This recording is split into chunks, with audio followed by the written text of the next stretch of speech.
కేసీఆర్ గారు మొత్తం తయారు చేసి మీ చేతిలో పెట్టినారు. మీరు చేయవలసిందల్లా ఒకటే, ఇవాళ ఈ పంప్ హౌజు వెంటనే నడిపితే మేము అడిగినాం, పంపులన్నీ నడుస్తున్నాయా అని అడిగినాం, ఫుల్ కెపాసిటీలో ఉన్నాయా, ఏమైనా సమస్య ఉందా అని అడిగినాం. ఏ సమస్య లేదు సార్ అన్నారు. 17 పంపులు, ఒక్కొక్కటి 40 మెగావాట్ల కెపాసిటీ పంపు అన్ని రెడీగా ఉన్నాయి. రోజుకు 2 టీఎంసీల నీళ్ళు ఇక్కడ నుంచి ఎత్తిపోయొచ్చు. నిజంగా చెప్పాలంటే ఇక్కడ నుంచి 3 టీఎంసీలు ఎత్తిపోయొచ్చు. ఈడికెళ్ళి పైదాకా 3 పోతే ఆడికెళ్ళి 2, రోజుకి 3 టీఎంసీలు ఇక్కడ నుంచి తీసుకునే సామర్థ్యం మనకుంది.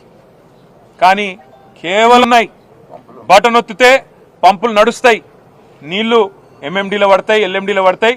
మొత్తం సిస్టమ్ అంతా అవసరమైతే ఎస్ఆర్ఎస్పీ కూడా తీసుకుపోవచ్చు. నీళ్లు వరద కాలువ నింపొచ్చు, ఎస్ఆర్ఎస్పీ నింపొచ్చు, సింగూరు, మల్లన్న సాగరు, మన నిజాం సాగరు మొత్తం 18 లక్షల ఎకరాలు స్థిరీకరించవచ్చు. 18 లక్షల ఎకరాలకు నీళ్లు ఇవ్వచ్చు. లేనిదల్లా రాజకీయ సంకల్పం, రాజకీయంగా